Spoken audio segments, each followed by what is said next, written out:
Salut tout le monde, bienvenue dans ce nouveau podcast, j'espère que vous allez bien, c'est le David K. Aujourd'hui, on parle du marché actuel sur le TCG, on reprend tous les TCG majeurs, ou du moins les TCG qu'on connaît bien. Dans cette liste, on a Pokémon, Lorcana, Magic, Rise TCG et aussi One Piece. Ça faisait un petit moment que j'avais envie un petit peu de parler finance, mais j'avais pas envie de faire les traditionnelles vidéos qu'on voit investissement. Je me demandais comment je pouvais le faire et je me suis dit finalement que faire des bilans, des points sur le market actuel, ça pouvait être intéressant dans un format assez court, assez dynamique et permettre à tout le monde de comprendre où on en est sur le marché de la carte. On va commencer par la licence qui vous intéresse le plus, à savoir Pokémon. Mais avant toute chose, installez-vous confortablement, prenez votre petit café, votre petit thé chaud de l'hiver, pensez à vous abonner et à liker cette vidéo. C'est parti. C'est assez marrant parce que je me suis fait un commentaire récemment, beaucoup de gens aiment comparer les crypto-monnaies au marché de la carte, et il est vrai dans la crypto-monnaie de manière générale, il y a un trait qui ressort beaucoup, c'est que quand le Bitcoin est en hausse, le reste des crypto-monnaies est en hausse. On pourrait faire un petit peu ce parallèle, je pense, sur les cartes, de dire que quand le marché Pokémon est à la hausse, le marché global du TCG est à la hausse. C'est pas 100% valable, bien sûr, c'est un petit parallèle. Et inutile de vous dire qu'en ce moment, le marché Pokémon, il se porte plutôt pas mal. Je pense que tout le monde s'en est rendu compte. On a une explosion de tous les blocs récents, à savoir le bloc EEB qui a été du délire, le bloc EV qui est aussi en fusion de manière générale. Alors certains diront non, c'est pas en fusion, ça monte, mais voilà. Bon, quand vous trouvez une display EV à 250 €, les gars, je pense qu'on peut appeler ça la fusion. On est sur du plus de 60% sur même pas une année. C'est du délire. Donc le marché Pokémon, il explose, que ce soit le marché japonais, qui est quand même une référence, ou le marché français. On a pu voir un pic de popularité sur 8.5, évolution prismatique. C'est du délire. On est sur des ETB qui sont littéralement à un grand minimum de x2 leur prix retail à la sortie, ce qui est quand même incroyable. On a des display bundles qui sont en train de crever le plafond. C'est vraiment dingue. Le truc, c'est que malheureusement, je pense qu'on n'est pas au pic de popularité du bloc actuellement. Et je pense qu'on a Aventure Ensemble qui arrive, qui s'affichera à l'écran, qui est déjà un blockbuster étant donné les prix qu'on peut voir de vente réussie. Bien que je vous invite à vous méfier, de vous rapprocher de vos vendeurs, que ce soit de vos boutiques locales, vos local stores ou vos revendeurs professionnels en ligne, pour essayer d'avoir les meilleurs tarifs possibles. À ce titre, je vous recommande toujours de commander sur Icaro Distribution. Ils font toujours au mieux pour vous proposer les meilleurs prix et surtout le meilleur service. Le truc, c'est que même Aventure Ensemble, je pense pas que ce soit le sommet de l'entertainment, du divertissement des vidéos YouTube. Je pense que sur Destiny Rival, à savoir EV10, qui reprendra pour thématique la Team Rocket, je pense que là, on sera au sommet du pic de la hype et ça risque d'être un cauchemar. Je pense que 8.5, c'était les prémices et je pense que EV10, ce sera compliqué. Alors, n'y voyez aucun discours de la peur vous poussant à acheter rapidement, etc., etc. Ça m'intéresse pas, ce genre de débat. Je suis pas là pour vous pousser à quoi que ce soit. Moi, je suis là pour vous partager ma vision des choses, de ma petite expérience, on va dire, de mon expérience personnelle sur Pokémon et sur le TCG. Et voilà, et vous dire non, mais EV10, machin, je vous pousse pas à l'achat. En fait, je suis même pas là pour vendre des cartes. Je suis en train de vous dire globalement comment je pense que ça va être. C'est juste ça. Donc voilà, encore une fois, et je réitère mes propos, rapprochez-vous de vos revendeurs professionnels ou de vos boutiques locales ou de vos boutiques en ligne pour précommander au meilleur prix. Voilà, demander conseil. C'est ça aussi, être un bon revendeur, que ce soit sur Pokémon ou sur d'autres TCG, c'est être en capacité de conseiller de manière bienveillante. Voilà, moi je vous invite à être dans une démarche qui va être la plus saine possible. Donc, comme je vous disais, le market de Pokémon, il est au plus haut. On l'a jamais vu au plus haut. Ce qui est étonnant, c'est que je regardais quelques ventes actuellement. J'ai vu par exemple un Florizard, set de base, édition 1, PSA 9, gradation récente, les fer, c'est vendu à 1000 €. Voilà, il s'est vendu à 1000 €, donc on ne peut pas dire clairement que le marché a explosé par exemple sur le set de base ou sur, alors pas le Wizard parce qu'il ne faut pas confondre Neo, il me semble bien que Neo c'est Wizard, mais sur tout ce qui est Fossil, Jungle, tout ça, c'est marrant parce que ça peine à monter. Ça peine à monter. Voilà, ça c'est des items qui peinent à monter là où effectivement sur le récent on crève tous les plafonds. Donc, encore une fois, alors c'est vrai qu'on a le BlockX et je vous le redis une nouvelle fois, bah là, j'ai aucun souci à dire que je suis pas un puriste du BlockX, un fin connaisseur. Je sais que le BlockX est très hype depuis quelques mois, monte énormément. Bon, bah écoutez, tant mieux quelque part parce que j'ai envie de dire, quand je vois le vintage monter, ça me rassure à l'idée de me dire, heureusement que le vintage n'est pas délaissé comme ça pour au profit du récent qui tous les plafonds et finalement défie un petit peu toutes les lois qu'on pourrait dire de la finance, de l'investissement, parce que c'est triste et je l'avais déjà dit dans un podcast. Aujourd'hui, les connaissances ont beaucoup moins de valeur que ce qu'elles pouvaient avoir à un moment. Aujourd'hui, tu ne peux pas dire non, mais dans mon activité professionnelle, ce sont mes connaissances qui ont beaucoup de valeur. Parce que, fin mot de l'histoire, aujourd'hui, tu achètes du récent et tu es quasiment sûr. Regardez quelqu'un qui a acheté, par exemple, je vous dis, une case d'ETB depuis le début du bloc EB, et c'est même valable pour le bloc EV, c'est surtout pour EV que c'est quand même assez étrange. Ben, quelqu'un qui a acheté une case d'ETB sur le bloc EV, ben, il a gagné beaucoup d'argent. Et je ne vous parle pas d'activité professionnelle, je ne vais pas vous rabâcher des histoires de pro, pas pro, TVA, etc. Je pense qu'à un moment, ça a été dit. C'est juste un fait, c'est ce que je vous dis, c'est factuel. On n'a plus besoin de connaissances pour gagner de l'argent avec les cartes actuellement. J'espère que à l'avenir, ça sera différent. Je pense quand même que, après, attention, quand vous êtes commerçant, il vous faut quand même un certain savoir-faire, de la bienveillance, du sérieux et avoir une image qui est solide pour vendre au mieux. Voilà, ça reste deux choses différentes. Mais tout ça pour vous dire que je suis quand même globalement bluffé et je ne peux que regarder de manière un peu sidérée. Ça fait quelques mois que je revends plus d'items Pokémon. J'ai donc cumulé un petit peu d'items dans ma collection. Et quand je vois certains tarifs, l'autre jour, j'ai vu une display reine de glace passer, c'était 550 euros. Alors je me suis dit, j'ai pas vérifié, mais je me suis dit, j'imagine, c'était un vendeur professionnel. Je me suis dit, ça doit être la cote actuelle. Et là, je me suis dit, ah, hey, quand même, quand même. Enfin bon, voilà, donc pour le marché Pokémon, il est hype de dingue. Le japonais suit. Alors la seule différence entre le japonais et le français, c'est que le japonais, il réimprime de manière plus conséquente que le français. Donc en règle générale, vous avez plusieurs vagues sur le japonais. C'est pour ça qu'on vous recommande généralement de ne pas vous jeter sur les premiers stocks de japonais et de patienter un petit peu. J'aime beaucoup la démarche de Hikaru Distribution sur ça, je l'ai déjà dit. Ils vous préviennent sur le fait qu'il y aura des restocks qui ne connaissent pas encore les prix, que peut-être ce sera plus haut, mais que peut-être ce sera plus bas. Voilà, vous achetez donc en connaissance de cause et ça, je trouve ça très bien. Voilà pour le marché Pokémon. On a dit qu'on serait rapide. On va passer avec le marché Lorcana. Lorcana, ils ont une problématique. Lorcana, c'est un très bon jeu. C'est accessible, c'est très fun, c'est très coloré. On va pas reparler des cartes, des impressions, etc. Oui, il y a mieux sur beaucoup de TCG en termes d'impression. Que ce soit parce que j'aime beaucoup Rise, mais il y en a d'autres, Naruto Kaiju, Senseiya, etc. De manière générale, ce sont les impressions en Chine, hein, voilà. Alors, en règle générale, on pourrait penser que quand vous dites imprimer en Chine, c'est péjoratif. Là, pour le coup, ça l'est pas.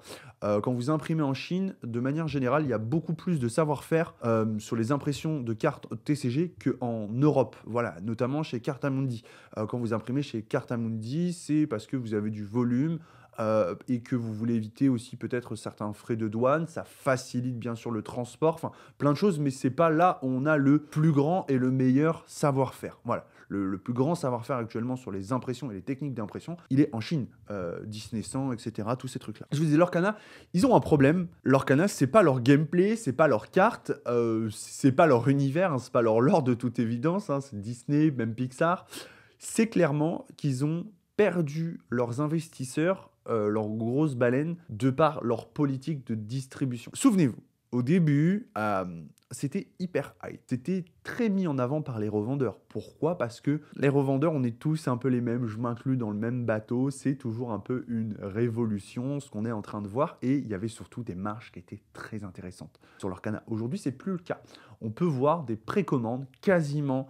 Je vais un peu grossir les traits, mais à 100 euros la display. Pour rappel, c'était 140 euros au début, même 145 euros. Ce qui offrait une marge aux revendeurs qui était confortable. Et tant mieux, ce sont des gens qui travaillent. Je suis pour que nos commerçants dans le TCG gagnent de l'argent. Voilà, il faut être très clair avec ça. Gagnent de l'argent, attention, de manière, quand c'est vous respectez votre clientèle, etc. Attention, voilà, je ne suis pas en train de vous dire que quand un mec reçoit 50 displays de bundle et les affiche à 1000 euros et n'en met pas sur son site et les passe toutes sur Vogt en vous disant non mais...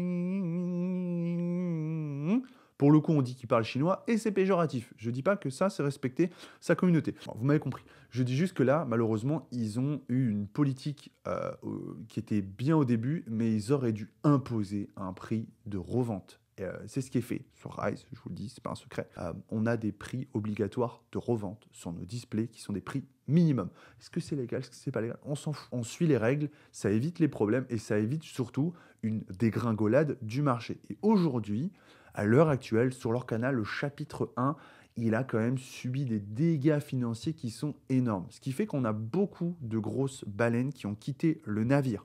Alors les puristes diront, tant mieux. Mais malheureusement, c'est pas aussi simple que ça. Ça fonctionne pas comme ça un TCG. Pourquoi? Parce qu'aujourd'hui, un revendeur qui revend 100 euros sa display, mais qui la paye 80, il me semble, je sais pas trop, je crois que c'est ça. Bon, il a beaucoup plus de mal à mettre en avant ce TCG-là plutôt que finalement Altered. Altered, même débat. Grosse marge au début, beaucoup moins importante maintenant. Au début, c'était une révolution selon certains revendeurs. Aujourd'hui, ça l'est plus. Ils le mettent quasiment plus en avant. C'est toujours, en fait, c'est souvent le même schéma. Du coup, en fait, obliger un prix minimum de revente évite déjà, une concurrence déloyale, évite le fait que certains professionnels qui n'ont pas justement les mêmes taxes, etc., que les autres, voilà. Vous voyez ce que je veux dire? Et du coup, on a eu une politique tarifaire qui est compliquée du coup, parce qu'il n'y a pas de prix minimum de revente obligatoire par Ravensburger. Le chapitre 1, aujourd'hui, il n'est pas hype.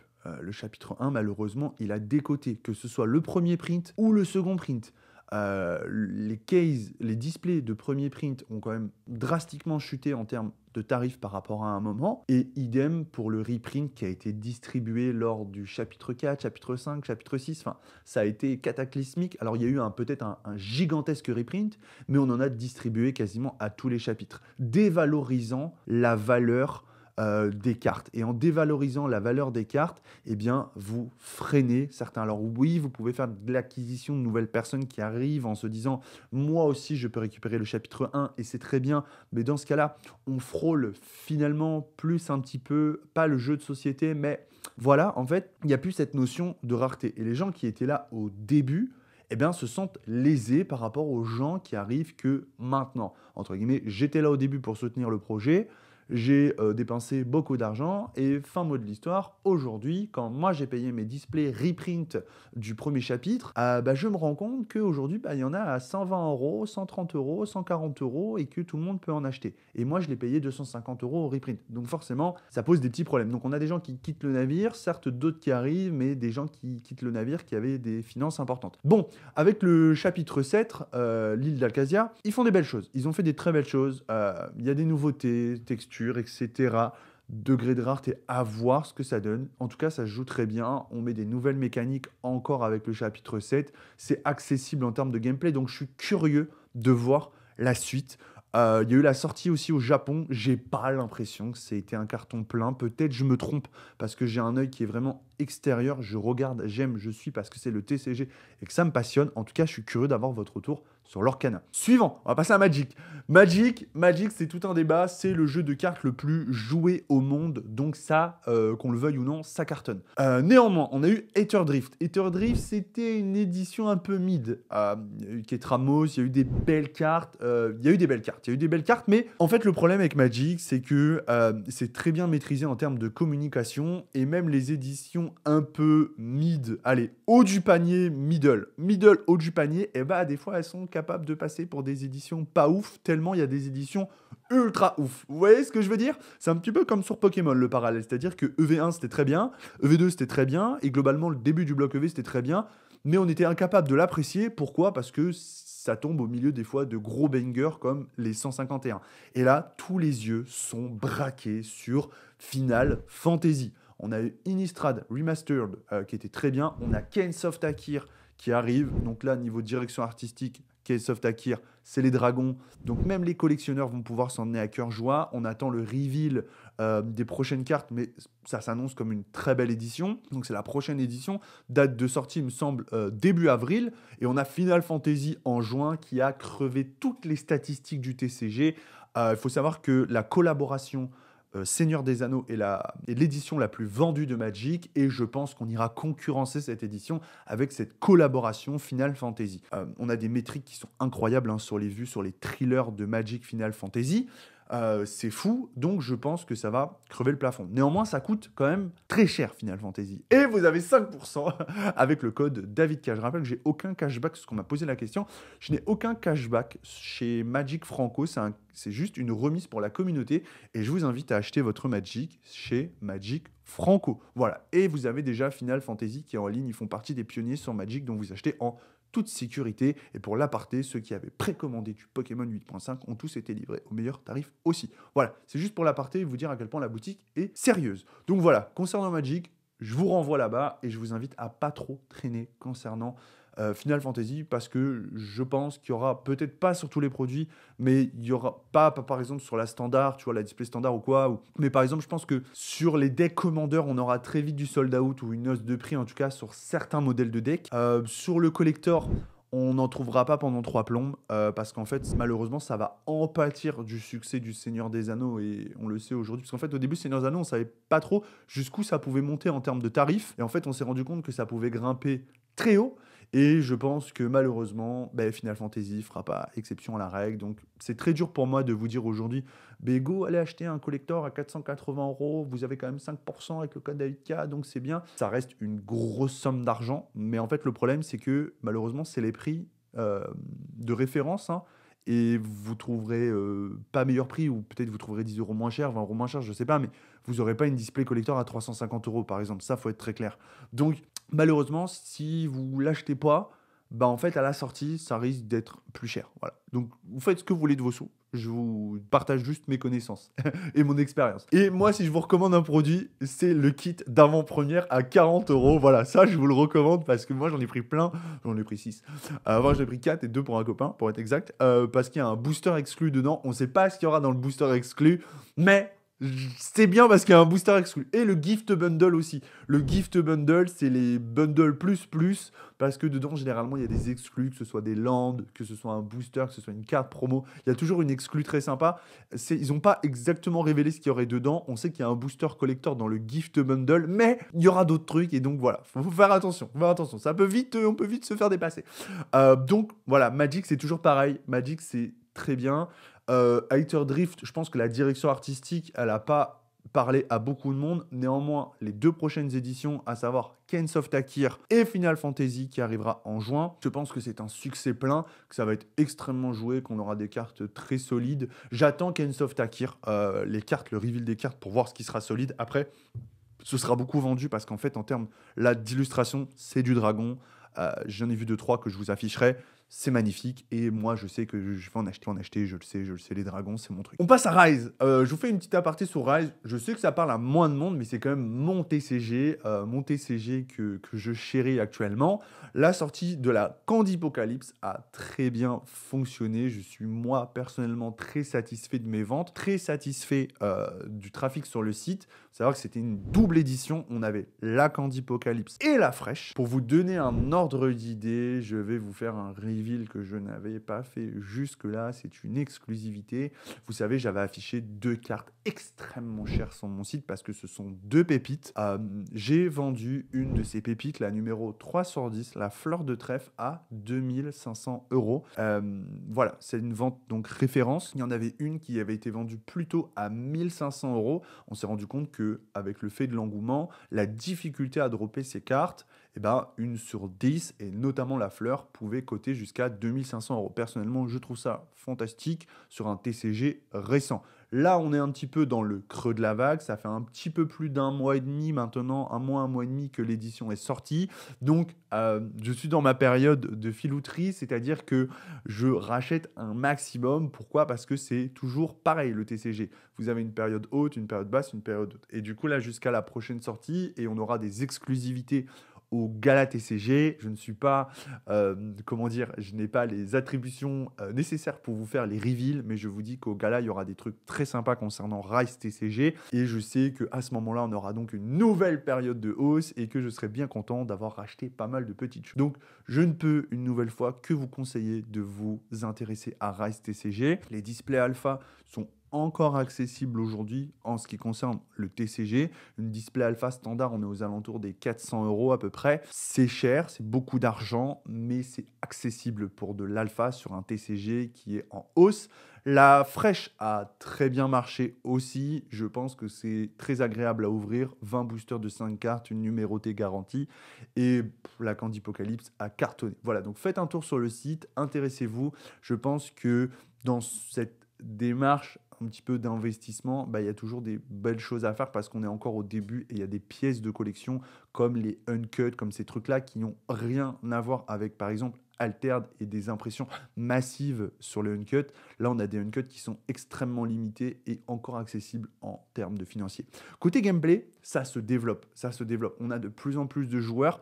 On a un investissement de Rise TCG côté salon qui est énorme, vu qu'on a fait plusieurs salons cette année. Là, ils étaient présents au Festival de Cannes pendant 5 jours, donc ça, c'était top. Il y a des retombées où il y a de plus en plus de local stores qui s'y intéressent ou de revendeurs en ligne. Donc, c'est top parce que notamment les local stores, parce qu'en fait, il y a du jeu organisé qui se fait. Donc, côté gameplay, ça se développe et ça, c'est super. Et même sur tous les à côté, les bases de données, etc., il y a des trucs qui sont en train de se faire, style des Pokécardex spéciales sur Rise pour permettre à tout le monde. Et vous avez des nouvelles sociétés de gradation qui gradent, et notamment Collectora, avec qui, je vous dis, je suis en discussion pour faire plein de petites choses parce qu'ils soutiennent énormément Rise actuellement et j'ai envie de faire des choses avec les gens qui soutiennent le TCG qui me fait vivre actuellement et qui me passionne. Voilà, j'espère que toutes ces petites informations vous auront bien aidé. En clôture par une très belle surprise, c'est pas une belle surprise, mais quelque chose qui m'intéresse de plus en plus actuellement, c'est One Piece. Le marché One Piece, il est insane, les gars. Le marché One Piece, il est insane. Pourquoi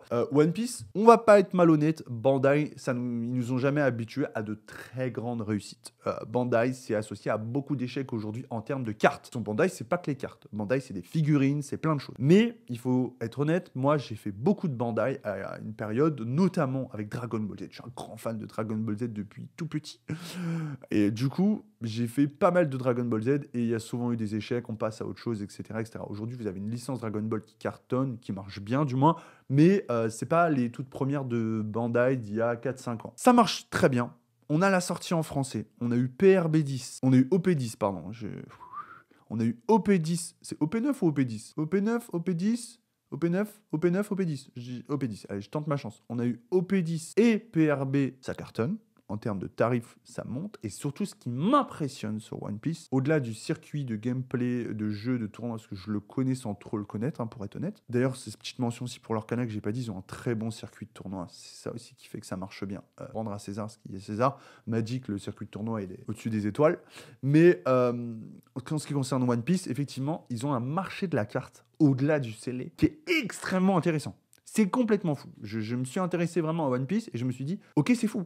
One Piece, les cartes sont constamment en hausse, les mangas, etc. Ils ont réussi à valoriser leurs cartes de manière stratosphérique. Et pour faire un petit parallèle, parce que j'aime aussi Flesh and Blood, j'ai suivi Flesh and Blood. Flesh and Blood, au tout début, ça a crevé le plafond. Les displays Welcome to the Wrath, Crucible of War, etc. en First Edition, c'était là. C'est bien redescendu. C'est très légèrement remonté pour se stabiliser sur Flesh and Blood. Flesh and Blood, ça se vend, c'est un concept, etc. Très bon circuit de tournoi. Ils se sont lancés au Japon. L'illustration, la direction artistique est incroyable. Mais sur le marché de la carte, selon moi, pour le moment, ça reste encore très limite. Là où One Piece, justement, réussit à peut-être faire ce que, justement, les autres TCG n'arrivent pas à faire, à donner une extrême valorisation à la carte par rapport au prix du scellé. Donc, très clairement, je vais me remettre parce que je sais que vous allez... Voilà, je vais me prendre mon petit card market. Et voilà, je savais que j'avais dit une bêtise, c'est OP9 et pas OP10. Voilà, c'est OP9 et pas OP10. Donc OP9 en français, ça cartonne. Là, c'est quasiment 200 € la display par rapport à la sortie. Je pense que PRB01, on n'en est pas loin. Je me suis ouvert quelques displays. Honnêtement, c'est très cool à ouvrir. C'est très chouette. J'ai pas eu de Luffy. Moi, j'ouvrais pour des Luffy. J'ai pas eu de Luffy. J'étais un petit peu déçu, mais j'en ouvrirai d'autres. Donc, One Piece, sur le marché actuel, ils sont très forts. Ils sont très forts, même sur les displays anglaises. Encore une fois, le japonais, c'est des politiques d'impression qui sont un petit peu différentes du français ou de l'anglais, mais ça cartonne. Et j'imagine, et j'espère, et je crois, et je pense qu'on aura quelques trucs sympas, vu que c'est Asmodée qui distribue ça au Gala TCG. Donc, je suis impatient de voir tout ça. Fin mot de l'histoire. Je me rends compte d'une chose. Je n'ai jamais été autant passionné et eu autant d'engouement pour le TCG qu'actuellement. tous les TCG que je vous ai cités dans cette vidéo, ce sont des TCG que je suis. Alors oui, encore une fois, je le redis, je ne suis pas le plus fin connaisseur de One Piece. Je ne suis pas le plus fin connaisseur de Magic, ni même de Pokémon, ni même de Rise TCG ou de tout autre TCG. Je m'intéresse juste aux cartes. J'aime les cartes et je suis passionné de cartes. Alors, je m'intéresse à tout. Je ne vends pas de tout parce que je ne peux pas me permettre d'être à droite, à gauche, de tout faire n'importe comment. Mais et ça, c'est super chouette parce que dès que tu vois, 8.5, ça m'a un peu saoulé. Franchement, il y a des items que j'ai finalement réussi à récupérer et je suis trop content parce que voilà, j'adore Pokémon, c'est ma collection, mais j'ai trouvé que c'était trop chiant, putain de bordel. Galère. One Piece, j'ai voulu m'en acheter un petit peu, j'ai payé un peu cher, c'est vrai. Et encore que j'ai mon pote Adrien de Webstore Tour la ville, les gars, vous savez, il m'a mis bien, il m'a réservé ma petite display à chaque. Mais sinon, j'en ai commandé à droite à gauche. Et ça, c'était un peu cher, ça me faisait chier, mais bon, au moins, j'ai envie de dire, je trouvais. Tu vois, voilà. Donc, j'ai mon petit One Piece.